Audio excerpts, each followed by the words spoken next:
Hi, I'm David Gregg. I'm the director of the Rhode Island Natural History Survey. This video is another one of those recorded meetings of the Rhode Island Woodland Partnership, whatever that is. I've had a lot of people ask me what's up with these meetings and why are we putting them on our YouTube channel. And the Rhode Island Woodland Partnership is a collaboration of organizations that have something to do with conserving woods and forests in Rhode Island. Foresters, forest landowners, conservationists, agency personnel. And if you're somebody who cares about woods or has something to do with the conservation of woods in Rhode Island, think of these as sort of newsletters from the forest. They're a little long if you're just looking for some of our usual content, explorations in the natural history of Rhode Island. But if you're interested in the conservation of woods and forests, you might find something interesting in these videos and learn a little bit about how a whole system of organizations and people and agencies are all working together to conserve woods, forests, and forest-based jobs in Rhode Island. So here's another one. I hope you enjoy it. Thumbs up. Great. Well, I'm going to kick it off here for the Rhode Island Infrastructure Bank, and I'm going to do my best to do a really quick high-level overview of the Rhode Island Infrastructure Bank. But just seeing all the friends that are on the line here today, I think the majority of you have a pretty good sense of what the bank does. So I'll go fairly quickly through the overview so we can get to the real meat of the presentation with Sydney as well as Kim. We're going to talk about, I think, the topics that are most relevant for this group. But I just want to say thanks to Kate and to Christopher for the invitation to today. As many of you know, the bank has really been trying to expand our partnerships. You know, we've historically been focused on gray infrastructure improvements all across the state, working with our municipalities, working with utilities.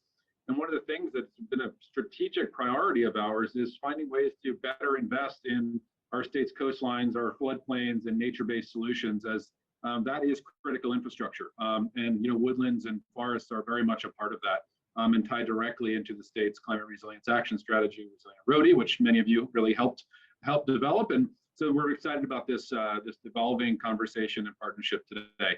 Next slide, Kim.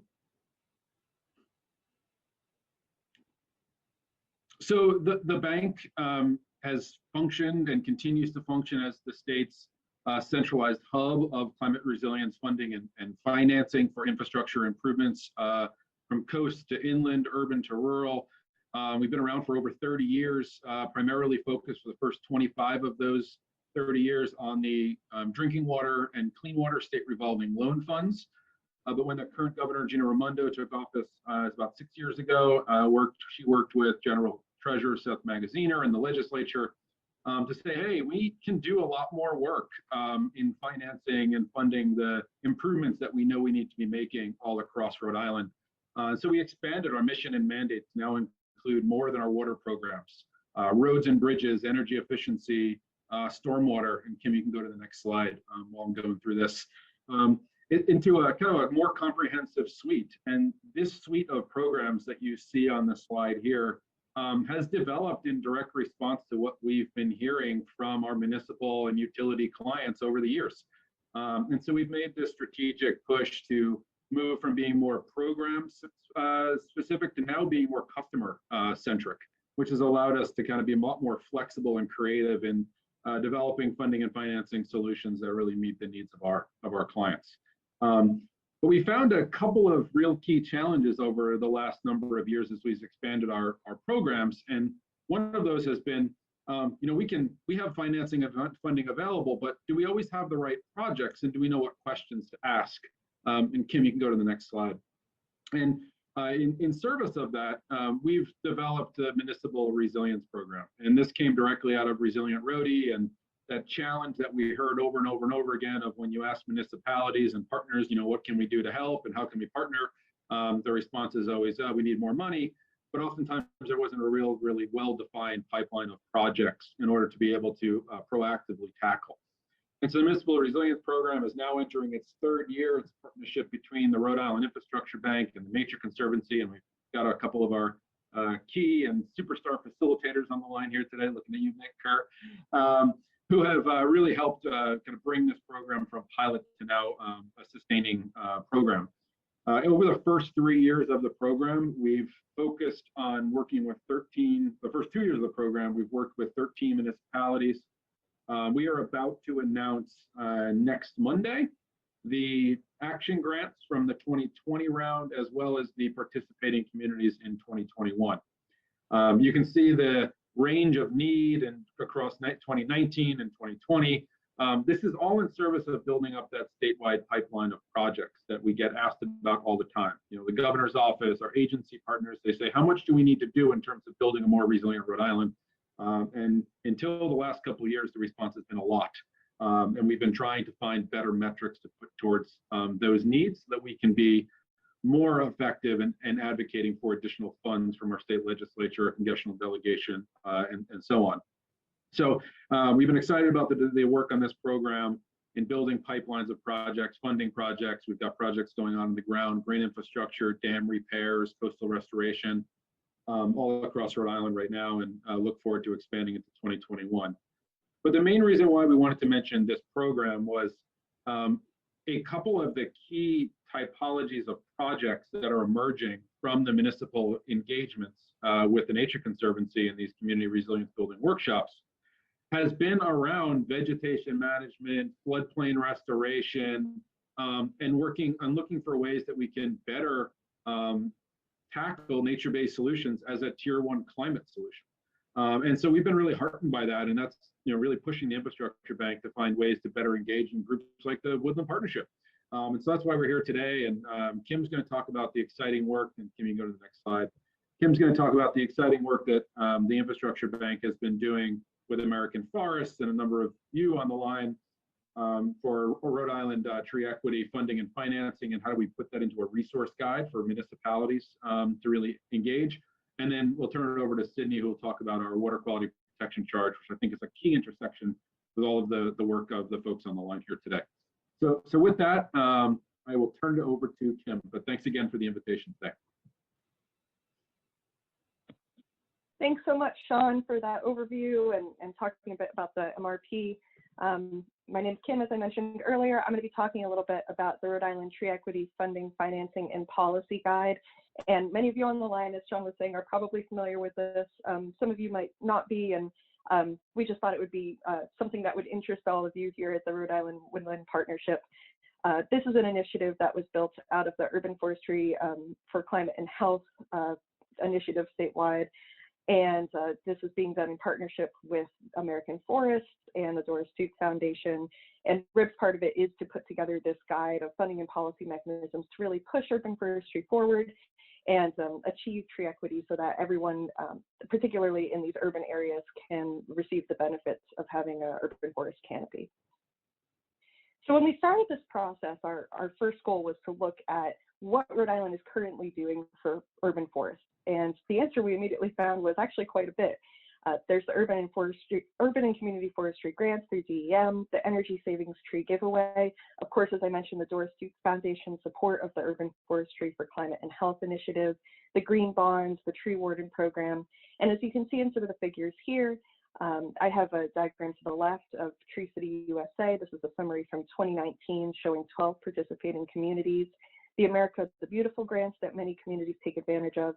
And of course, as mentioned on your site, the Value of Rhode Island Forest document, which has been particularly helpful to me in going through this process. And of course, there are a lot of organizations helping out with these efforts across the state. You can see the Rhode Island Woodland Partnership on there.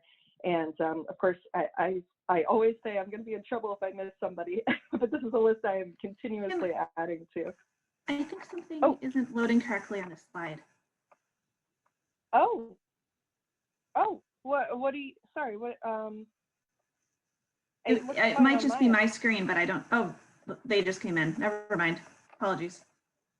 Is it just like a little bit of a lag? Yeah, but it might just be me. No, okay. There's a lag. Okay, all right. But everyone can see the logos right now, right? Yep. Yes. Okay, perfect. I'll keep moving forward, but I'll slow it down a little bit to maybe let the slides catch up. So in response to this, can everyone see the goals now? Yes. Okay, perfect. So in response to all this information we gathered, we really realized that our first goal needed to be acknowledging what we're already doing well here in the state. From there, we could follow up with identifying some current funding and policy mechanisms that Rhode Island could be using to better support urban forestry, focusing on delivering recommendations that would be particularly helpful to municipalities and nonprofits, and seeking out innovative funding and policy mechanisms that we could really add to Rhode Island's repertoire. So to accomplish some of these goals, we've had a multi-part process.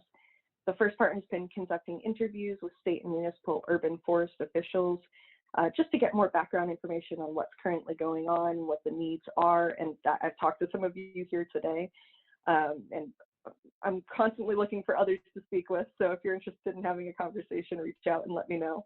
We've surveyed municipal urban forest officials as well to get a broader range of information.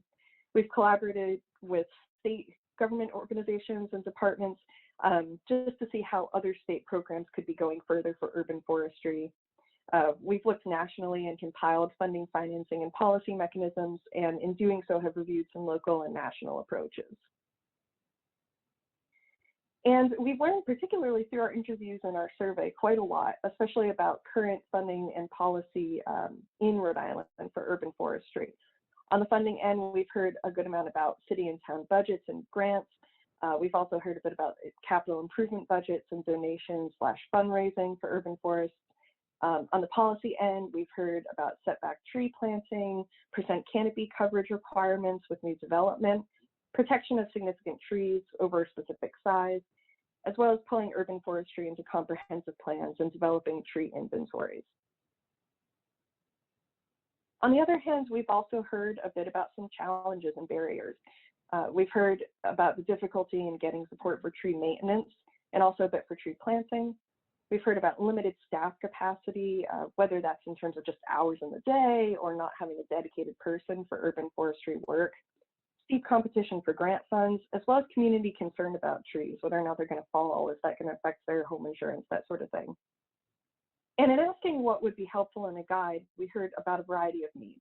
Having an overview of funding and policy tools, mechanisms that urban foresters can utilize, an overview of state and federal resources, a review of local and national case studies that could provide further detail on how others have been successful, as well as guidance on drafting ordinances and potentially also budgeting for trees. So in response to hearing about these needs, the Rhode Island Infrastructure Bank has been working to develop a guide that will provide a variety of things. First of all, a list of facts and figures that can help you all make the case for urban tree funding and policy, things to use in grants or in intergovernmental or interdepartmental conversations. Some local case studies from other municipalities in Rhode Island who have some innovative urban forestry support techniques, a funding, financing, and policy menu, which will provide an overview of some of the mechanisms being used nationally to support urban forestry, a gap analysis of urban forestry funding and policy mechanisms in Rhode Island, and kind of just highlighting what are some of the underutilized mechanisms, what could we be doing more, as well as national case studies that provide some guidance on how we could best use these underutilized mechanisms, and a list of state and federal resources. So you can see here the menu. We have it divided into two columns, the funding and financing mechanisms and the policy and planning mechanisms. This is a broad overview, which the guide kind of zooms into a little bit further, but this is really meant to be the overview to help throw some new ideas in there and kind of be a broad, open-minded sweep through these different mechanisms to look for other potential solutions. You can see here an example of a case study. This is for Providence, Rhode Island, and I won't necessarily go into all the details here, but I want to highlight kind of the three levels of information, the source, delivery, and outcomes, which is what we're looking to deliver in the case studies in the guide. And you can see an example here if you kind of zoom over to the middle. a source being the Rhode Island Foundation, which is delivered through the Helen Walker Raleigh Tree Care Fund and the Raleigh Providence Fund, which then delivers outcomes such as supporting Providence's block pruning budget or supporting the Providence Tree Keepers program. Now, this diagram is for the funding half of things, and there's also a diagram for the policy half of things. And again, it's separated into those 3 levels of information: source, delivery, and outcomes. And for example, you can see over on the right, this Chapter 27 zoning, which focuses on trees in relation to private development. It's delivered through a couple of ordinances, the required tree canopy percentage and the significant tree preservation ordinance, which those 2 then go on to provide 30% canopy coverage in residential and open space zoned areas, as well as protection of trees over 32 inches in diameter. The slides are not advancing. Thank you. Yeah, so I have this as a PDF and can send it out. It looks like they just came through now, though. Weird. Okay, sorry. What sorry. slide are you currently? Right now we're finally seeing the case study I think you were just referring to. Oh my gosh, it really is lagging. Huh, like it's really slow. Well, you can see here the, I'll just backtrack so you guys can take a quick look. And hopefully it's loading in here, the funding slide for Providence. Yeah, I can see it now. Yeah, Okay, case thank study. you. Okay, sorry. I'll let it sit for just a second. And you can see that center bit with the Rhode Island Foundation that I was referencing and kind of the source, delivery, and outcomes. And then I'll advance over to the policy slide. That came through. Perfect. Okay. Thanks for the feedback here. And again, yeah, you can see there with Chapter 27 zoning leading to the required tree canopy percentage and the significant tree preservation ordinances. So I will jump ahead to gap analysis and recommendations. I'll give it just a second. I think it's mostly an issue with the pictures and images and things. The ones that are just text-based seem to be fine. Okay, excellent. Thank you. I think this would be the last of images in my section, so we should be good from here on out. So in terms of gap analysis, I mentioned this earlier, that we were looking at what's kind of currently going on in Rhode Island and trying to identify some underutilized mechanisms. And on the funding and financing side, we were noticing special taxes, carbon offsets, cap and trade, corporate partnerships, bonds, and revolving funds / loans were all kind of underutilized. And on the policy and planning side, certain ordinances such as viewshed, forest conservation, and invasive species, as well as transit-oriented development districts and incentives / cost shares were also a bit underutilized. Now, this kind of comes with a note on the side. First of all, we were looking particularly at urban forestry for this, so mainly focusing on the urban areas. And second of all, some of these things are being done. It's just, it doesn't necessarily mean they're not being utilized at all, just that we noticed they were being utilized a bit less than some other mechanisms. And at the state level, as I mentioned, we were having some conversations with different departments, and we found a number of ways that we think programs could be going further for urban forestry. We spoke with DOA about including more urban forestry in the requirements for comprehensive plans, spoke with DEM about pursuing more Section 319 Clean Water Act grants in relation to urban forests, and that's something that could spill out to other forestry as well in terms of any sort of buffer that has stormwater benefits and water quality benefits.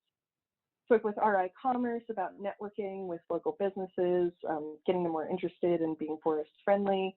DOA, again, we spoke about transportation improvement program and how we can prioritize green infrastructure and trees more through that work. And we also spoke with DOH about preventative health and health services grants and how that could be used a little bit further for schoolyard tree plantings and curriculum, that being a program kind of introduced concurrently. And since we're RIB giving this presentation, we wanted to go a little bit into what the infrastructure bank specifically can do for trees. Cindy will be building on this a bit later with the water quality protection charge, but Supported activities include watershed protection, climate resilience, green infrastructure. I've mentioned some examples here with permeable pavers, bioswales, vegetation, and also tree planting for energy efficiency. And this can be done through the Clean Water or Drinking Water State Revolving Fund or the Efficient Building Fund. And these three are all loan programs, but clean water and drinking water do have some principal forgiveness, so that's something to keep in mind. All right. And before we turn it over to Sydney really quick, are there any questions on that part of the presentation? We can also circle back to this after Sydney, but wanted to ask really quick.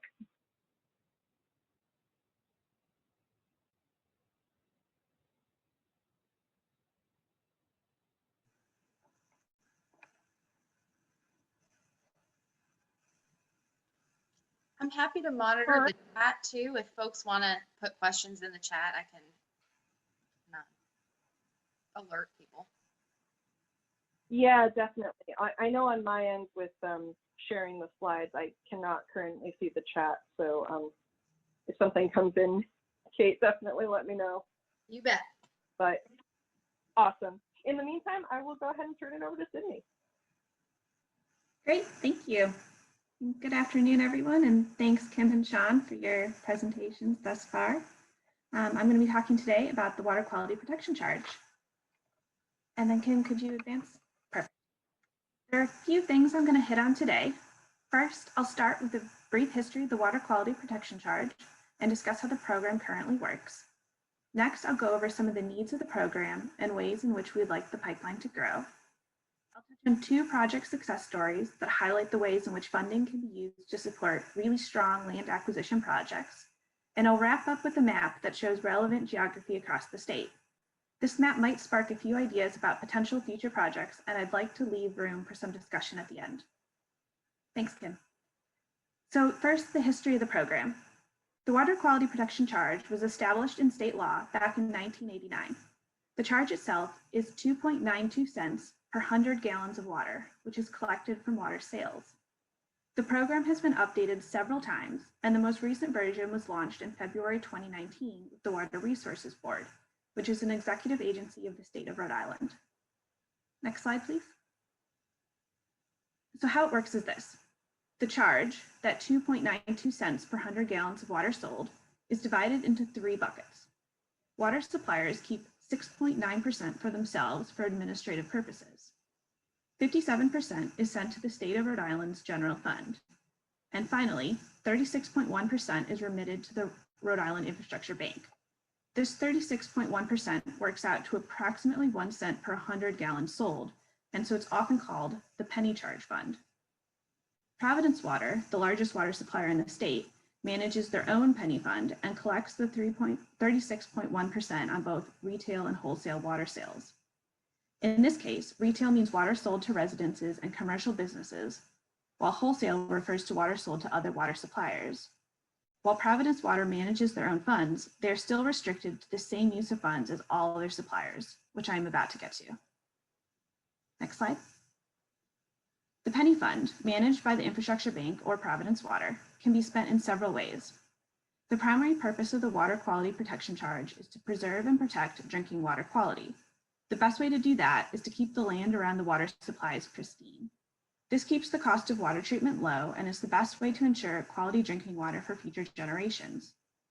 Therefore, the program focuses on land acquisition projects for source water protection. This could be a fee simple land acquisition, a purchase of land rights, such as a conservation easement or development rights, or land maintenance or administrative costs. Land purchases may be reimbursed if they closed on or after March 1, 2015. In addition to the land acquisition fees, the water quality protection charge also allows up to 45% of the funds to be spent on other eligible activities, such as the costs to develop water quality protection plans, related property surveys, appraisal costs, and physical improvements that protect the quality and safety of the drinking water. Next slide. All water sales pay into the program. There are 31 water companies that operate within the state and pay into the water quality protection charge. Only groundwater suppliers are eligible to receive the funds, which is 16 suppliers. And as I mentioned, Providence Water manages their own program. Next slide, thank you. There's quite a bit of funding available. In 2019, 3.6 million was allocated to the 16 groundwater suppliers, and they have until the end of this year to use their funds. Identifying and moving forward with land acquisition projects can be very challenging. The core business of water suppliers is to provide clean and safe drinking water to their customers, and sourcing land deals is not necessarily within their day-to-day operations. Since the program launched in 2019, we've only approved 1.1 million of that 3.6 million available. The 1.1 million was divided between 6 projects with 4 suppliers, so there's a long way to go to get all 16 eligible suppliers participating. There's also more money coming in. Each month, suppliers pay into their monthly penny fund charges based on their sales. During a future reallocation process, this money will be made available for the program. There might also be an opportunity for the infrastructure bank to finance future flows in the bond market. All told, a 2022 allocation could be as large as 8 million. Next slide. I'm very surprised the chart loaded. That's excellent. I'll give it a second in case anyone else can't see it yet, but this should be, or you will be seeing, a chart of the 16 eligible suppliers and the amounts allocated to them, as well as what could be allocated in the future. As you can see, the amounts are significant. Land acquisition projects are essential to keeping drinking water supply areas pristine. When a property pops up, suppliers need to be able to act. Once a property is developed, it's very unlikely that it will revert back to a natural state in the future. There is funding available, and the trick is to connect suppliers who are eligible for that funding to the land deals that will support their interests. Thanks. And these pictures will load over time, but I can start talking while we're waiting. I wanted to end on 2 success stories. The first is the Sister of Mercies project with Pawtucket Water. The land is located up in Cumberland and was previously owned by the Sisters of Mercy of the Americas. In total, the project preserved 229 acres and cost $1.5 million. A lot of funding sources worked together to make this possible. There was $405,000 from the town of Cumberland, $295,000 from the Nature Conservancy via a grant from the Chaplain Foundation, $100,000 from the Cumberland Land Trust, $400,000 from a DEM open space grant, and $300,000 from the Pawtucket Water Supply Board with water quality protection charge funds. This project took a lot of work from a number of stakeholders to pull together, and I want to commend in particular Jim DeSalles, Chief Engineer and General Manager of Pawtucket Water Supply Board, for his excellent advocacy and diligence on this project. It doesn't look like the pictures have come through yet on my end,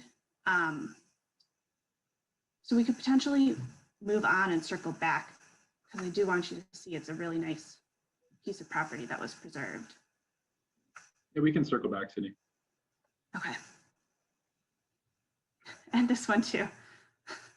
I wish you guys could see these pictures. We can pull up the PDF after. Okay, No that sounds worries. good. We'll do that with the PDF. This is the second project. You can imagine over on my left, there should be a picture of a sort of messy property. And then on the right, it's cleaned up. The property is located in a reservoir watershed and was about 150 feet from Kirkfall Brook.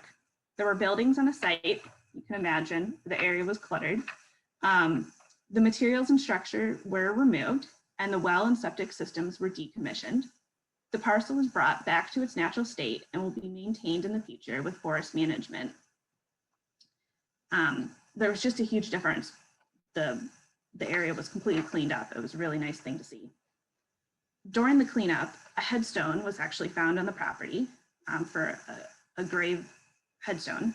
Woonsocket Water worked with the Lincoln Cemetery Commission. Here we go. Okay. They worked with the Cemetery Commission to help return the gravestone, which was inscribed for Willie M. Whittaker, to a proper permanent resting place. And that's the small stone image you can see in the middle. Mark Vigiani, the superintendent at Woonsocket Water, was the champion of the Kirkfall Brook project and did an excellent job restoring a challenging site and improving the integrity of his drinking water reservoir. Can you try going back a page to see if the other one loaded? There we are too. So this one you can see it was undeveloped and it will remain undeveloped, which is a great part of the program. All right, you can jump ahead 2 slides, I think. Here we are, perfect. So there's some excellent projects happening with the program, but we need even more, and hopefully this is where you come in. Land organizations can be great partners in this program and may be able to support suppliers in identifying and sourcing projects. This could have mutual benefits. The suppliers can ensure clean sources of drinking water, the land organizations can advance their conservation missions, and the state can ensure that funding is getting out to the projects that need it. I'd also like to mention that land deals can be structured in a variety of ways. There can be direct purchases or easements. I've also heard of great partnerships in which suppliers make land available to conservation groups for hiking purposes, and in return, the conservation groups maintain the property. Next slide, please. So this is never going to load, but hopefully. Oh, sorry to jump in, Sydney. As we transition here, I can pull up the PDF if that would be helpful. Okay, that sounds good. I think we're ready for that. Okay. So let me just set the stage for what you can expect to see. Here it is. It's a map that DM put together for the Water Resources Board and the Infrastructure Bank. We've tried to highlight some areas that might be relevant to the program. We're not guaranteeing that they are going to be eligible, but hopefully it can spark some ideas and get the ball rolling. As we're looking at the map, I'd also have a few discussion questions just to set the stage. I'd be really interested to hear from everyone if there is any interest in partnering with the water suppliers for this funding. If there's any project opportunities that people know of that sort of might be something to target. And then finally, if there's any other information that would be useful as you consider this program. So I'll stop there. Can you jump to the next one, page 33? Perfect. Okay, so we've zoomed in and we can jump down to the southern half of the state as well. But this is the map we put together. There's different areas highlighted, aquifers, wellhead protection areas, that sort of thing. And then I had the discussion questions over in the little box. So I'll stop talking here and open it up for some discussion. Thanks, everybody. So this is the opportunity for folks to jump in. I know individually our organizations are all looking and thinking about land conservation. So I think these maps are helpful and feel free to jump in. Hi, it's Mark Tremblay. Can you go into a little bit more explanation of this map? Is the yellow areas, other than the Situate Reservoir watershed, are the yellow areas the areas that are eligible for projects under this program? Yeah, unfortunately, it's not that straightforward. The yellow areas are the surface water protection areas, but none of the areas highlighted are necessarily guaranteed to be eligible. How it works is that the water suppliers apply to the Water Resource Board for their projects, and they need to make a case that the land they're considering acquiring would serve water quality protection benefits. So we thought to sort of kind of connect the dots a little bit is that if an area that's in, say, the surface water protection area, it might be easier to make that case to the Water Resources Board.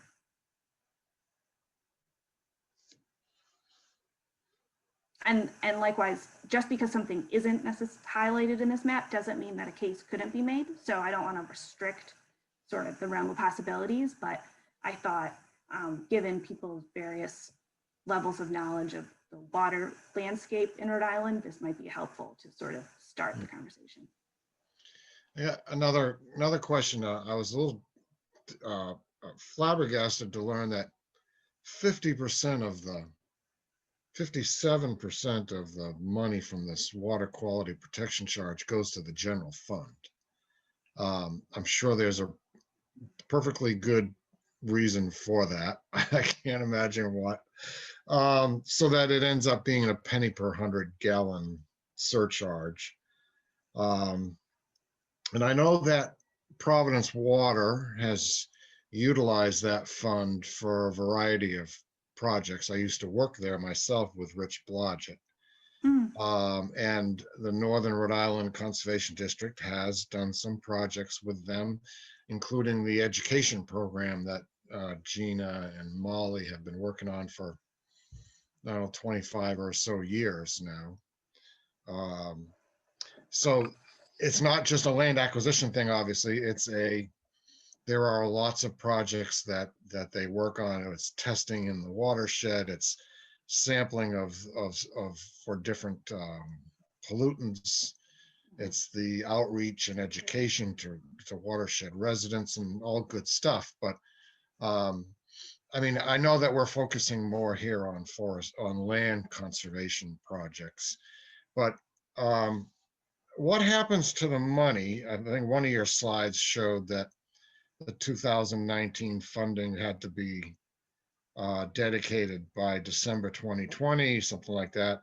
What happens to the money that's not dedicated? Does it go right back into the general fund, or does it roll over into future years? It won't go back to the general fund. I think the exact process of what will happen hasn't yet been determined, but what is likely is that if suppliers haven't used the amount that's allocated to them, we would pool it and reallocate among the suppliers. So some of the suppliers have used the funds already, some haven't. If they don't by the end of the year, it would be made available to other suppliers. But I don't believe that there's any mechanism to bring it to the general fund. So your chart where you showed the 16 different water suppliers, Yeah. and it had funds allocated to them, they have to be able to use that money before the end of a specific year, or they lose it, or it goes back into the fund and gets reallocated. They may lose it. We haven't fully determined that process. I would like to see as much of that money be spent by those specific suppliers as we can. Sure, but we all know that the bureaucratic process doesn't always work that way, right? Yes. It takes a while for land projects to materialize. And yeah. So it looks like Gina has a comment in the chat. Gina, did you want to just pop on or you want me to, I can read it.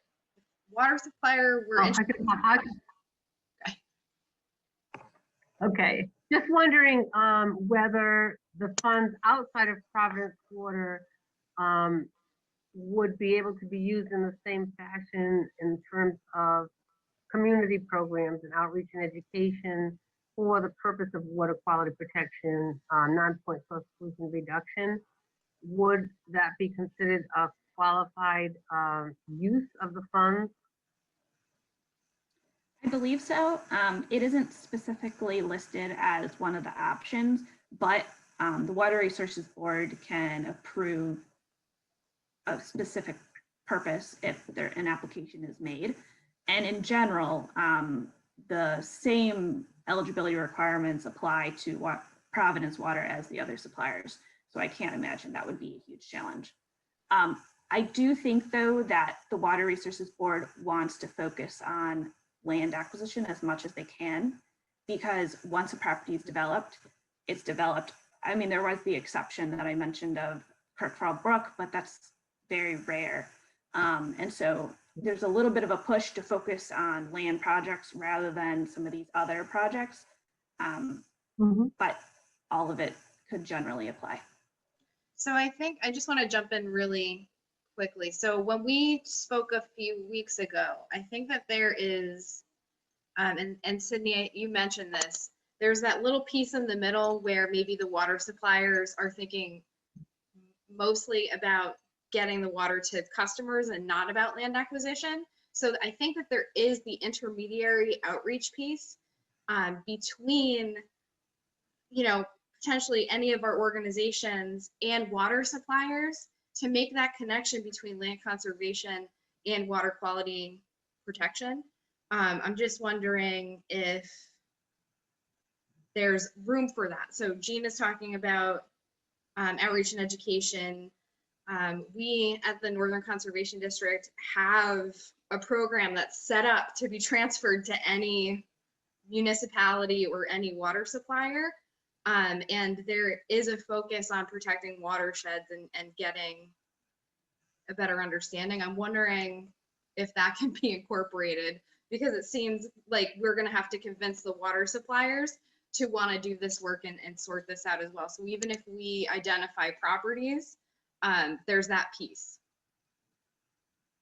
Can I ask who is actually, who puts the applications to the Water Resources Board together? Does it have to be the water supplier, or can outside entities like the districts, for example, make a proposal to the Water Resources Board to fund a project that would cover more than one water district? Yeah, that's a great idea. I think the actual recipient of the funds needs at some level to be the water supplier, but a partnership like you're suggesting, I think is a great approach. And one limitation we've run into is we've allocated specific amounts to each of the water suppliers, but sometimes those amounts individually are quite small, especially if the cost of land in a particular area is high. So I love the idea of looking at multiple areas and assisting the suppliers with their applications. I think that could all be worked through. So there's a long history of some land trusts working with water suppliers, South Kingston, Aquidneck, Cumberland, on proposals. So That's great to hear. Hey, Kate. It's Chris Modisette. Can you hear me? You bet. And we got a question in the chat when Chris is. No, go ahead. Go ahead with the question. Christopher Riley, for potential land protection projects with many steps, when is the appropriate time / level of organization to reach out to the infrastructure bank? Say as early as possible. We can help. So it's also the actual application process is managed by the Water Resources Board. So they should be brought into the conversation as well. And they can be very helpful with kind of talking through the process and noting, sometimes there's specific items with deed restrictions and things like that that they want to see before they approve a project. So talking through all those issues informally with no commitment early on is always a good idea. If you have a specific project, just reach out and we'd be happy to talk. Thank you. Is there a sort of a ranking process or a certain bar, so to speak, that a potential project needs to clear to be considered for funding? Not currently. The funding, it's grant funding that's been approved per supplier. The supplier can use as much of it, that amount as they'd like on a project. They have to apply, and if it meets all the program requirements, it's a simple yes. It's not a competitive application process, which has its pluses and minuses, but in some ways makes things simple.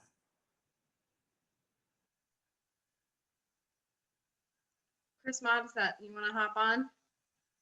Yeah, sure. Real briefly, I'd love to sort of chat with,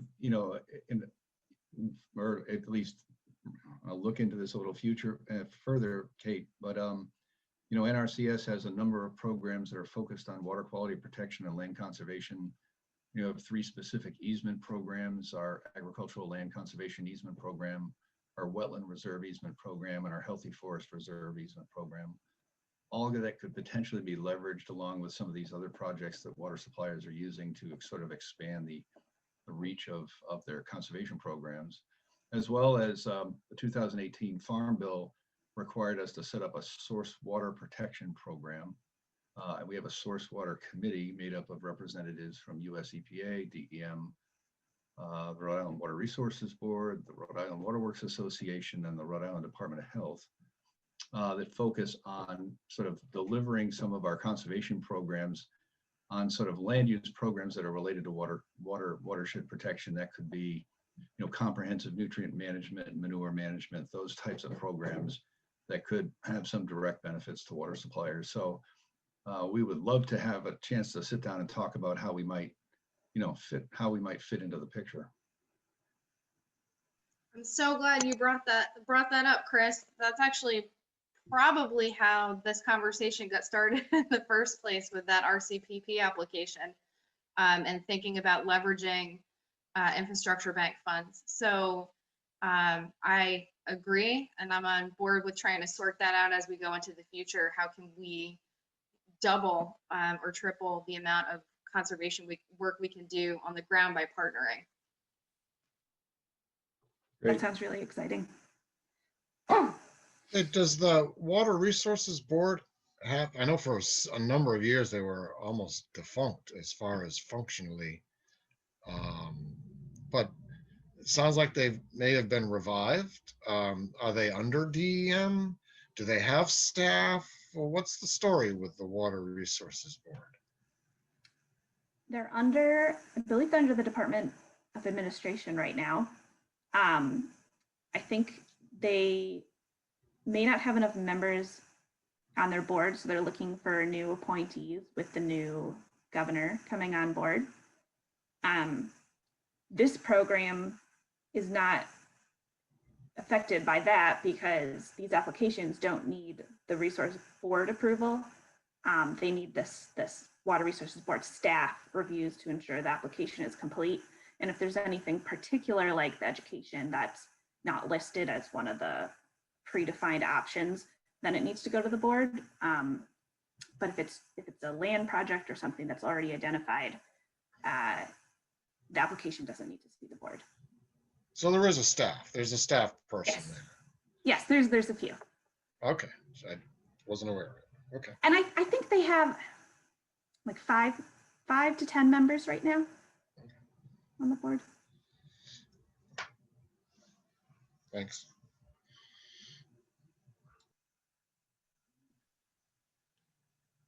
Do we have any other questions or thoughts on projects or other ways that we can collaborate?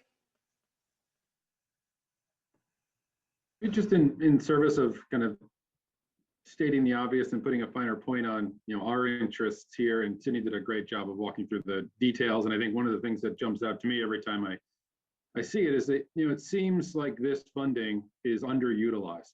And we're coming up to a point, in the pretty near term where there's going to be some key decisions that are going to have to be made on, like, if we don't have it funded by the end of this year, like what happens?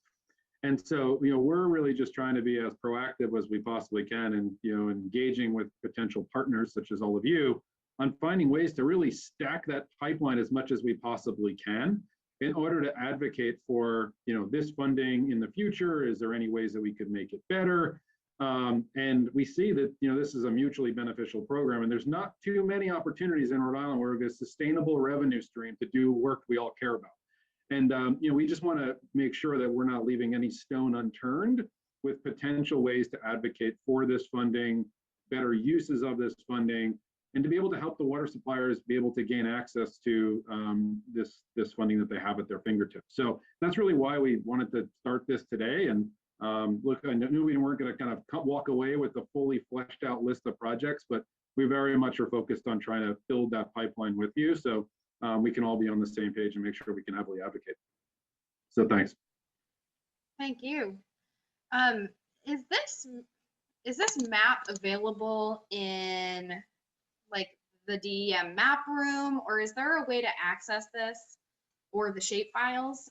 Just when we're thinking as partners about locating projects or figuring out if things fit, it might be a cool option. I don't know if it exists. We can send, we can send the PDF. It's not a formal produced map from Department of Environmental Management. It was kind of a working document, I would say, to assist all of the partners in getting to potentially eligible projects faster. But it's not a, it's just purely a working map. And so I think it should be viewed as such. And just to clarify once more, any area in yellow, or is it any area highlighted? It's none. Any area highlighted might be a good case. or Right. an application. But not specifically yellow, any of the colors.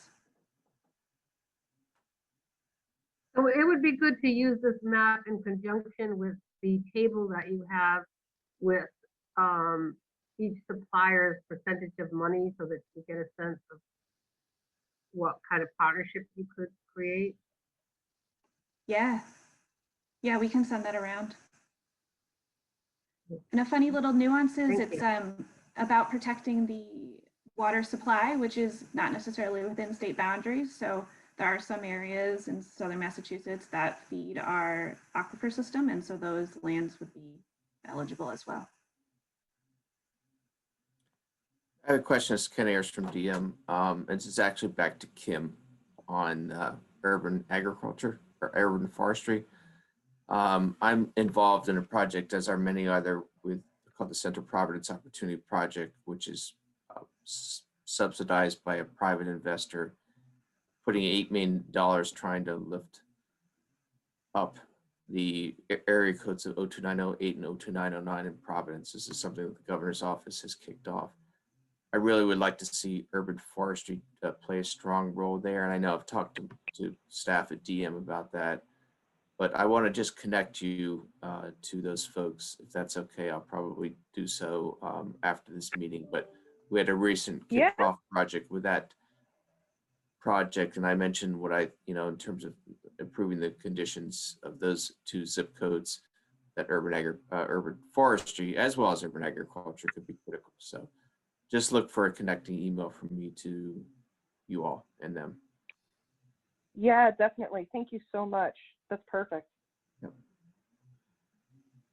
Amanda said that she thinks that the layers are in the map room. So if I'll link up with Amanda later. If we can find a link to those, I can get those out. And I'd like to echo what Scott Millar said. Excellent presentation. Thank you.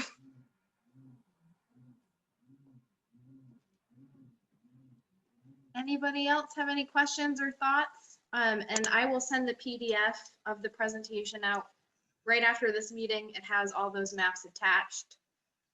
So we can each take a look and see if we have any project ideas. And Sean, Sydney, and Kim, I'm happy to stay in touch on that. Wonderful. And our contact information's on the PowerPoint, so feel free to get in touch at any time. Always happy to talk about very early stage kind of brainstorming project ideas. Awesome. Christopher, Yeah, definitely. Did you have something to share? Oh, I was just saying, yeah, thanks so much for the presentation, and it's great to talk about this with the Woodland Partnership Group. I think there'll be a lot of interest. Yeah, thank you so much.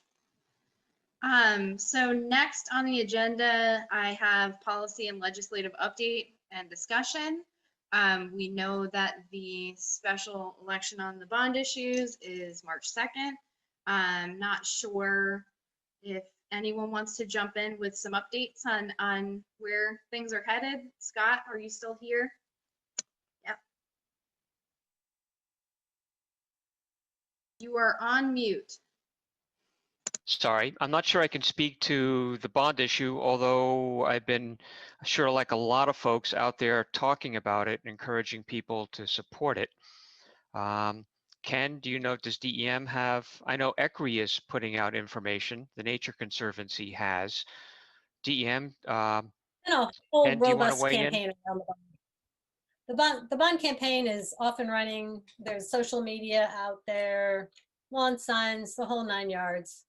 And if people have requested a mail-in ballot, the Secretary of State encourages everybody to get them into the mail by next Tuesday, the 23rd. But there will also be polling places open in all the cities and towns. Yeah, it's a get out the vote campaign, really, to get people to go out. And I don't know if others have. I haven't received anything typically on any of the bonds from the Secretary of State's office. Perhaps others have. So I think it's vitally important that the environmental community has done an excellent job of getting the word out. So you can't count on the average Rhode Islander knowing what this is all about. got something in the mail just explaining what all the different bond referendum are for. And there's a lot of competition. There's more than the usual amount of bond requests on it, it seems to me, just from my memory. And I think the general reaction I'm hearing from at least a couple different people anecdotally is, boy, there's a lot of money. And I think when people get that opinion, they're inclined to just say no to all of them. And I'm a little concerned about just the large number of bond requests that there are to vote for.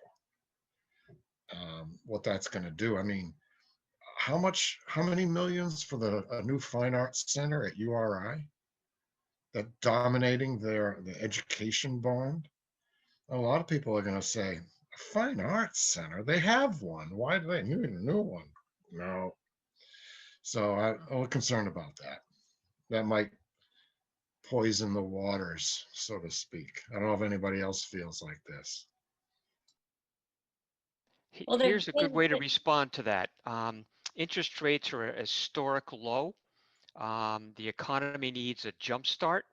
So it's a good investment in Rhode Island, particularly for the 74 million Clean Water Bond and Beach Fund, whatever they're calling it. My apologies. But in addition, all the other infrastructure bonds, it's really a good investment in Rhode Island. Think of it that way. And thank you, Scott. The other thing I think that's worth noting is all the polling that's been done. Rhode Islanders care a lot about clean water, and there's a lot of investment there in clean water. And that's the piece to emphasize when you're talking about it, because mostly that's what drives people to vote for that bond in the past and in the future. Voters, do they need to specifically request a mail-in ballot for the this bond, or if you voted by mail, the presidential, you don't automatically get one? You needed to request it, and the time has passed for requesting them. As I said, they need to be mailed back by next Tuesday. But there will be polling locations open. They are already open in cities and towns for early voting. And I learned this morning that if your town has more than one polling place, you can drop your ballot or go vote anywhere. It doesn't have to be the polling place you normally vote at or the one you get assigned to.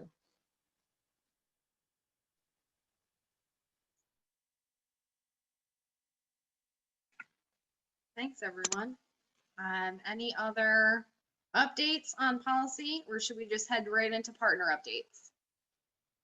Curious about the Forest Conservation Act and where things stand with that and the outlook, and for some of those of you who've been most involved with that. I can address that, and I'm glad you brought that up. The good news is the bill has been introduced. It was introduced in the House by June Speakman. Also, Carol McEntee is going to sign on, and we expect others to co-sponsor as well. We were struggling a little bit to find someone in the Senate, and I'd like to give John Campanini some credit. He helped us get the support of Senator Frank Ciccione. I'm probably butchering his last name, my apologies. And he is very well connected with the Senate President, as you may know, and he was going to meet with the Senate President to encourage his support for this bill.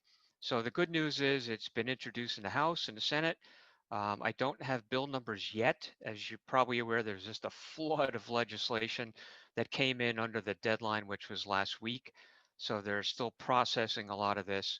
Hopefully that bill will come out next week, and I'll make sure to get it out to all the Rhode Island Woodland Partnership members. We did reach out to the Lieutenant Governor's office. We have a contact there just to get it on their radar screen. They were receptive to it for sure. And we've also been reached out to the Rhode Island American Planners Association. They've agreed to support the legislation.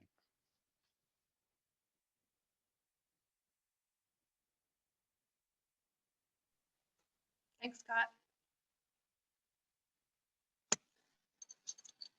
So let's move on to our partner updates. It's easiest if I just point at you or tell you your name and you can give your update. So Christopher, why don't you go first? Sure. Well, somewhat policy related, just to follow up on last month's discussion about the Woodland Partnership in ECRI. I did, join ECRI myself as a personal or, business member with my consulting practice, and will do what I can to participate in that.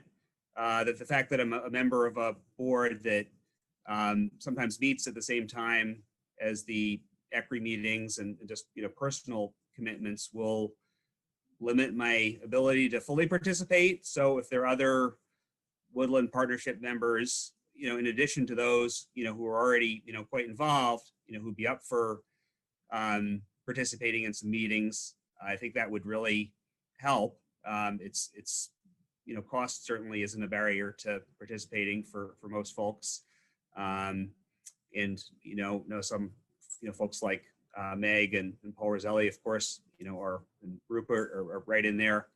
But we'll try to get, forests, more, represented there than, they are already with the members who are participating.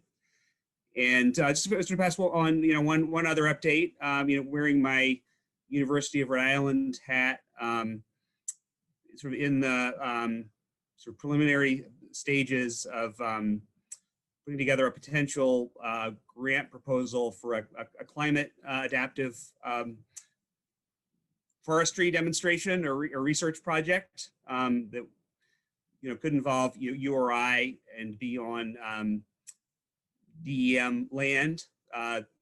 Some of you may be aware that UConn and the Connecticut Department of Energy and Environmental Protection have established a research trial in the the southern New England oak hickory forest ecosystem that has examples of resistance, resilience, and transition treatments. It's, the transition one has some similarities to the the project that I worked on with Providence Water. This is part of a national network, and different ecosystems and landowners around the country. And the Connecticut project needs more replicate sites, places to implement these treatments to to strengthen the research aspect of it. So I've been talking with TJ and Will Walker about that, and some of the folks from UConn, and we have a couple of meetings set up over the next couple of weeks. But I'm excited about the potential possibility of bringing this project into Rhode Island as well. Thanks, Christopher. Meg, do you want to give an update?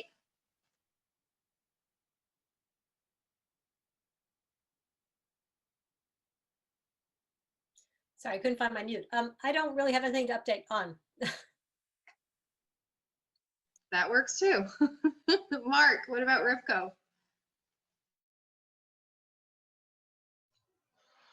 Well, Rifco's next outreach project is to put on a winter workshop, a virtual winter workshop, along with the conservation districts and Division of Forest Environment. And that's scheduled for, I believe it's March 9th. Yes, March 9th at 3 p.m. So that word is going out. Some of you may have already received the flyer that Molly put together. It'll be in our e-news, but it's just an intro to forestry 101. I thought Chris Mottaset's in on it too, I believe, representing NRCS. Is Chris still on the call? No, it looks like he signed off. Yeah, so just basically just an intro to getting involved with forest management plans and farm forest open space, working with the forester, all that kind of stuff that Fern and Rifco do on a regular basis. So That's really all we've got coming up. Other than the sad news of losing 3 of our long-standing members in the past couple of weeks, and 2 of them are the patriarchs of our demonstration woodlots, Mr. Merriman and Mr. Bougnay. So that's sad news there.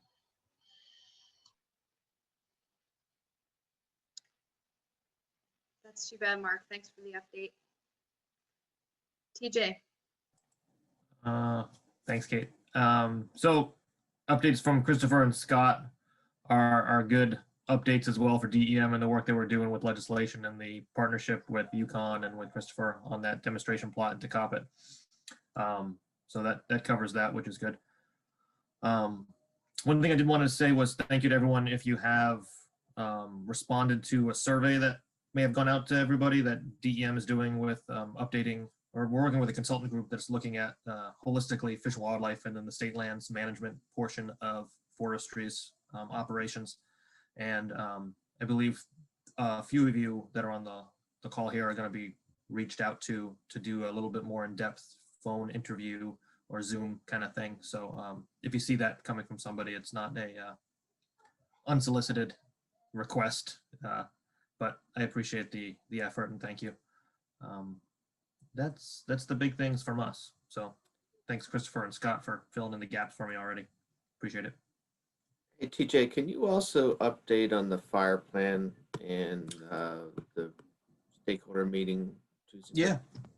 So we, I guess it's been since the mid 80s since we've had an up-to-date effective fire plan that dictates procedures and protocol for fires that happen on wildland activity in the state. And Oni Knight and his group have been working hard for a number of years on getting that together, and we have it completed. And we had a large-scale meeting with Rhode Island EMS and a bunch of other stakeholders throughout the state last week for a few hours and went through a mock example of a fire that would have happened up over by the Zambrano Hospital up over there in Burrillville, and had a good meeting to run through kind of the procedures and protocols that we have in place in the fire plan, working with local constituents to see what their ideas and thoughts were and would be in an event of a fire, and kind of just went through a scenario that would be not worst case, but a pretty large event that would be devastating to resources, at least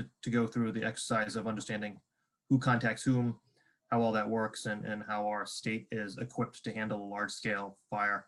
And all of that has been dictated in our fire plan, which is not dissimilar to the Forest Action Plan or the Wildlife Action Plan.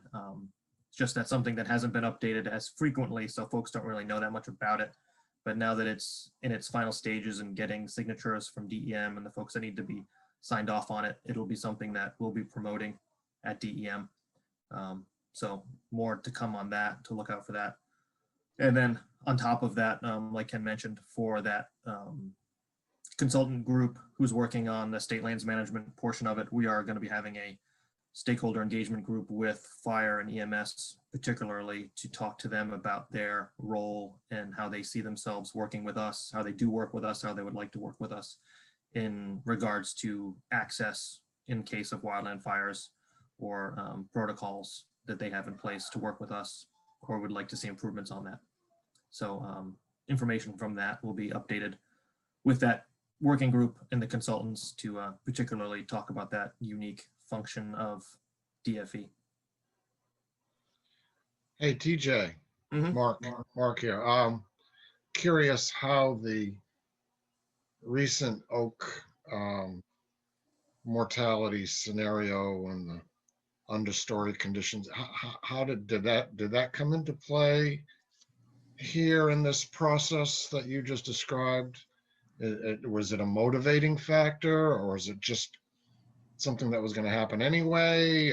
What kind of things did you guys do to address the changing forest landscape with climate change, or whatever you want to call it? Yeah, so particularly in the fire plan, it didn't really go into detail about, like, I would say it's a current topic, but it exceeds that unique situation in the oak. So it's more of a who contacts who, chain of command, incident command structure type of scenario where we have to understand what are the current forest conditions. With those current conditions, regardless of what they are, who do we contact for resources? You know, who is the person who contacts the local response teams, things like that. So it really was, I mean, not unfortunately, but it was higher level than current forest type conditions and disease and outbreak issues. But the location that we had our scenario was one that would have affected a number of single family homes, state hospital, other areas that were maybe difficult to get to. So it was kind of a location not selected specifically for forest loss and how that issue would exacerbate a fire, but it was more of a structural proximity and other factors. So.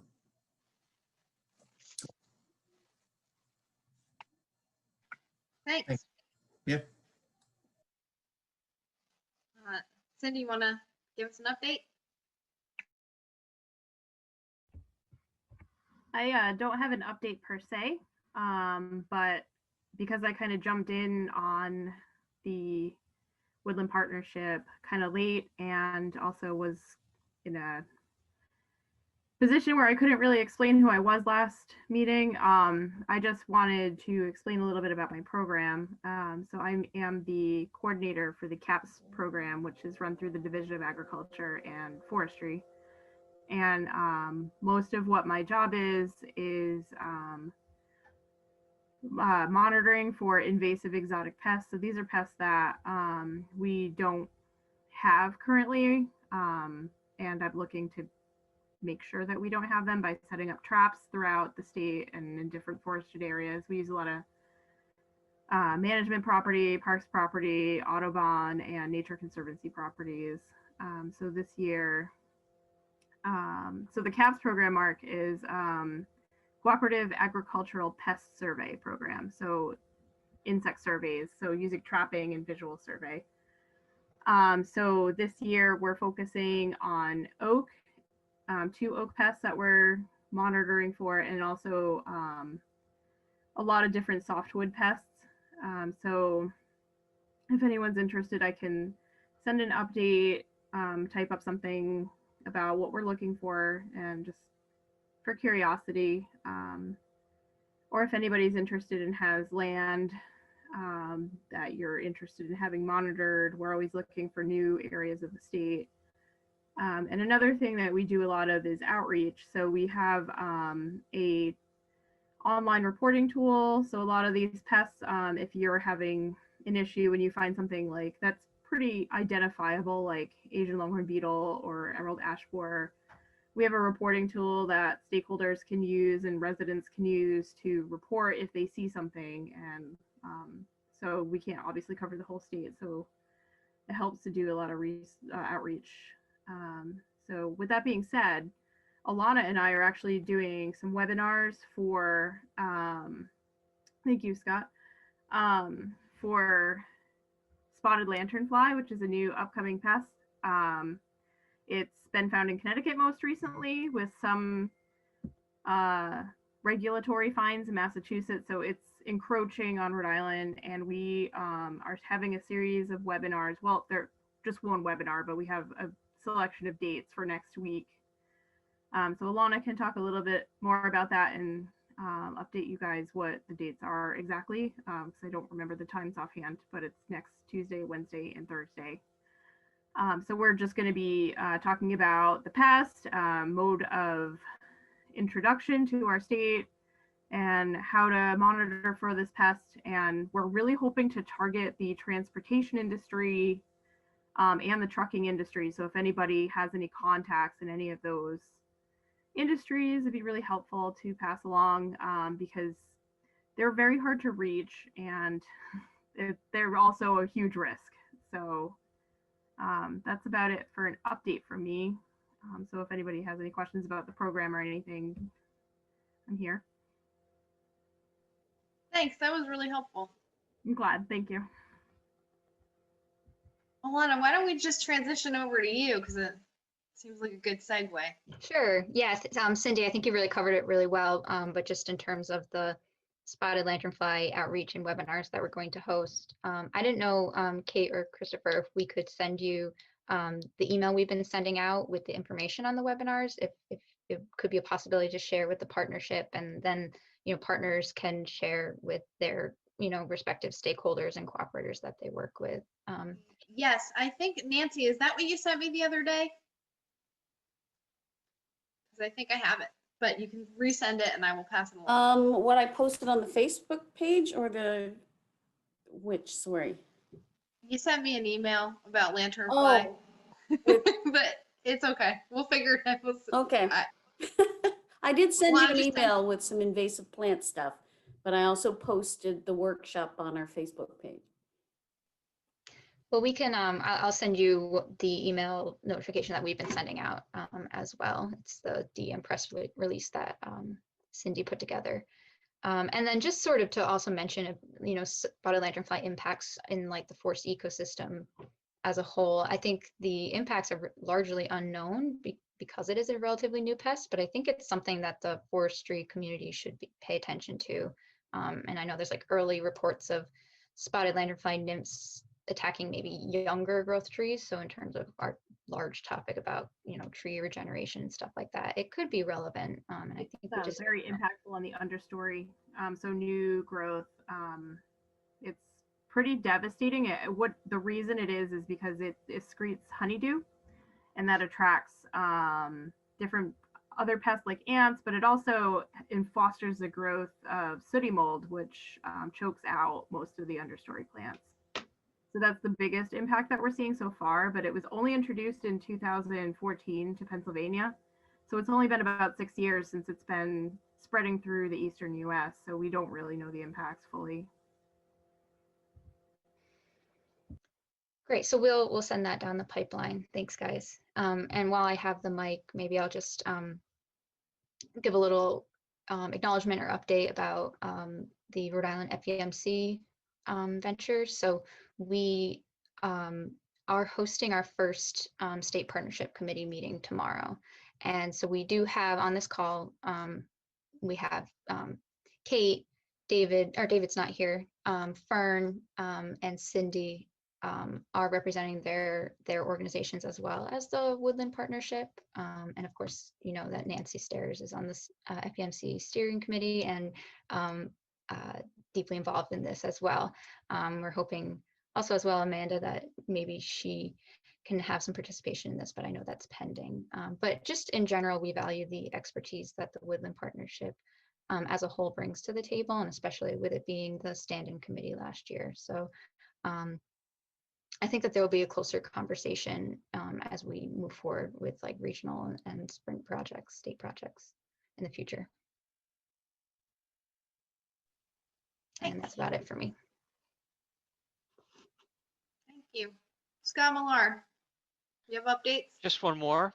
I've been working with Mass Audubon for many months, and we're coming out with a webinar on March 17th.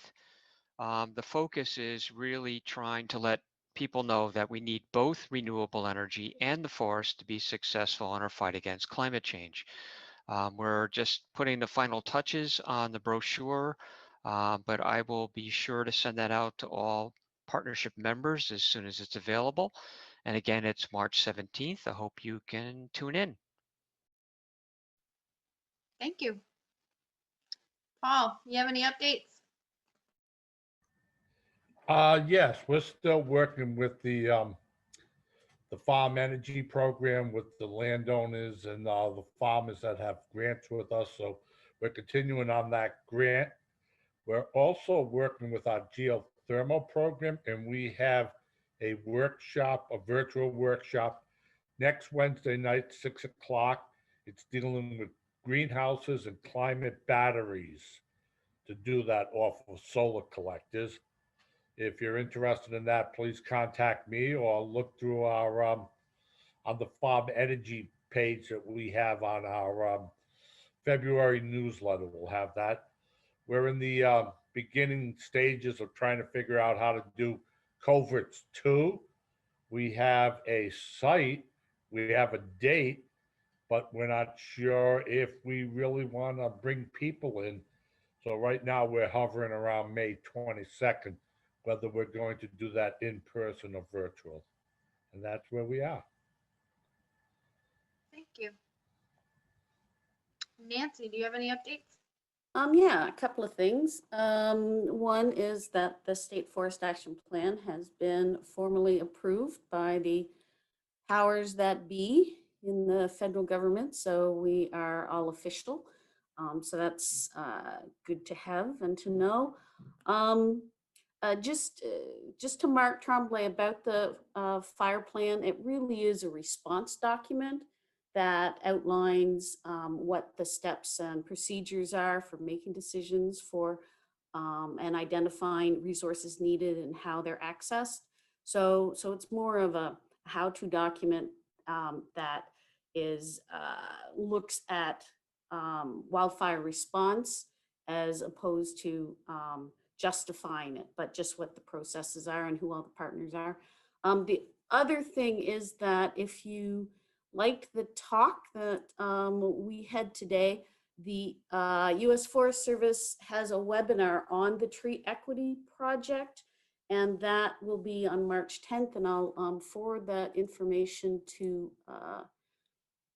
Kate, so you can share that as well, Kate. And if people want to know more about the project, if you live in a town or know someone in a town or have been in a town, you might find it of interest. It's a really interesting tool.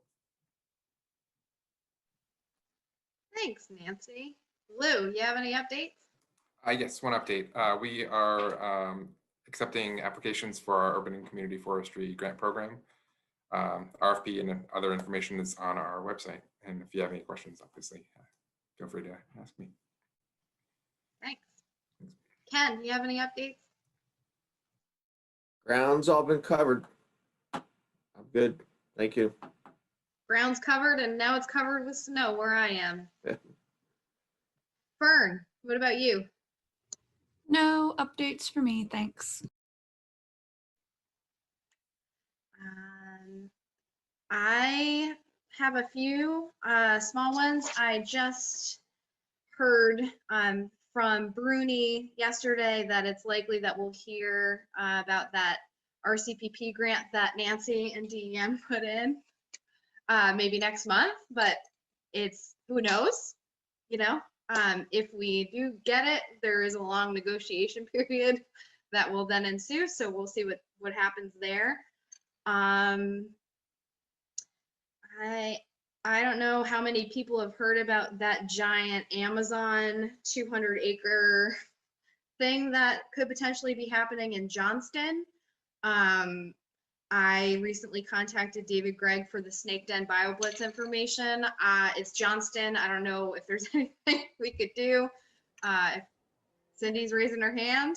I just have a question. Do you happen to know where it is? Because I have a feeling it's that Golden driving range that's down the street from where our offices are. Yeah, I think it's a little bit farther than that. From what I understand, the Gold driving range is a what do you call it? Mark, what is that called? The Superfund site, maybe? Well, from what I understand, that old driving range is supposed to be a hotel at some point.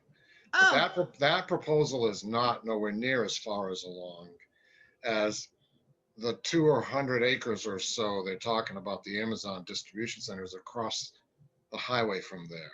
Yeah. So Okay. that stretch of woods, you go down the hill towards the ramp for the interstate. There's a big stretch of woods there on the right, and where was it? It was a picture of it in. There was a picture on the Channel 10 news report, but Is that also what it was? It was also in the Providence Journal. Oh. I thought so. There was a picture of it. Was it today or yesterday? Yesterday. Yesterday. So Fern's saying it's where 6 meets 295. So Yes, it's, exactly, yes. So on the right side heading east. Okay, yeah. So the Golden Eagle's across from that. Okay. Yeah, Right. where the dirt bike trails are. Yes, yep. Okay. There's a solar installation up in the middle of that. Mhm. I guess they're gonna have to relocate that and clear parking for 1,300 cars, and they're going to pretty much clear that whole site. So internally, I know, Mark, you've seen the emails with me and Gina being like, can't we ensure that 200 acres gets conserved somewhere else as like a, I haven't seen those emails, Kate. oh, I thought you were looped in. No. Gina and I were going back and forth yesterday. Uh, Anyway, it's on our, being from Johnston and right next door to where Cindy's office is, it is certainly on our mind over at the district. And so that's something we're Yeah. thinking about. This may come up again. The traffic impact on Yeah, that we stretch of road. need more traffic trying to get into the Right. office. The other You know, Yeah. Amazon is such a huge company and they're trying to project a green image now. So it's not out of the question to ask them for a source of funds to perhaps replace the forest loss somewhere else. Right. That's not really that unreasonable. Of course, that would probably have to come from the town because the state has no authority to do that. And we all know from working in Johnston that it's difficult to do anything. But if you go, if someone goes to the planning board or gets involved in the process somehow and just throws it out there, it may gain traction with somebody, enough traction with somebody on one of those boards that they might make it a condition, mitigation, a condition of their approval. That's the way to go about it. A year ago, Stop and Shop got something that went haywire with them, and they contacted the district who sent it to me, which I sent it to the tree council, was a $5,000 grant for seedlings and tree planting. So it's not unheard of. Yeah. Yeah. Just to add, under state law, when you go for a zone change, the town has the legal authority to place any conditions without limitation on that zone change. So that the opening is there, but again, it has to come from the town of Johnston. As I saw from that brief Yeah. news clip, it seems like there's a lot of people who are worried and upset in town. So we'll see what happens. I otherwise don't have any big updates, just chugging along on all the. To add to the Amazon warehouse, my intern and I actually surveyed that property, probably not legally, but they have a lot of tree of heaven on that property. So when we heard about the Amazon thing, it was in the paper, I think around in December or January. We both had a red flag because if we're having people coming in and out of there, like with, deliveries, it's a pretty high risk area. I think we counted like maybe 800 trees, individual trees in there, and they're all pretty mature. So I would like to see that addressed if there's going to be something. I mean, I don't know what's possible, but considering how hard it is to reach like FedEx and UPS ground. And especially if we're speaking earlier, you mentioned about transportation and trucking, and that is a corridor. Yeah. Route 6 goes straight. Absolutely. So if we're adding a distribution center, it's just adding the likelihood for something to be spread over a distance. Exactly, with containers that are sitting. Yeah. Thank you, Kate. No problem. Sydney and Kim, I see you're still on. I don't know if you guys have any updates you want to share. Thank you so much again for presenting today. No updates on my end, but I guess just again, thanks for having us. Thank you.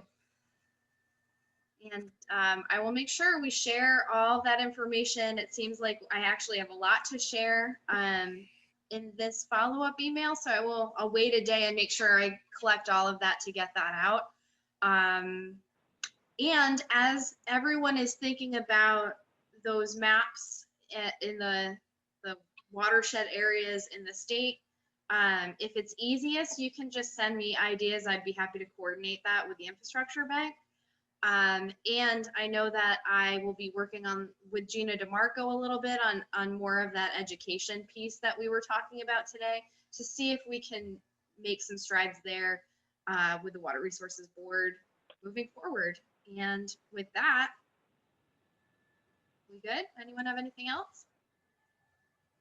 I was just going to say thanks so much, Kate. I realized I went to say something earlier and I was muted. But it's been interesting. Yeah, it's been interesting hearing everything that's going on. So yeah, thanks for having us. Hey, thank you. And Alana, see you tomorrow. And Christopher, you're muted. Can't hear you.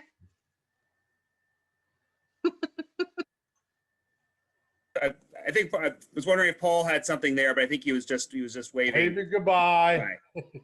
So our next standing date for the Woodland Partnership meeting is Thursday, March 18th. If you have a focal topic you'd like to propose or other significant agenda items, in addition to the usual, policy and legislative update and partner check-ins, please be in touch. But we'll look forward to picking it up then. Thanks so much. Thanks for jumping in, Christopher. Have a good rest of your vacation, and we'll see everybody next month.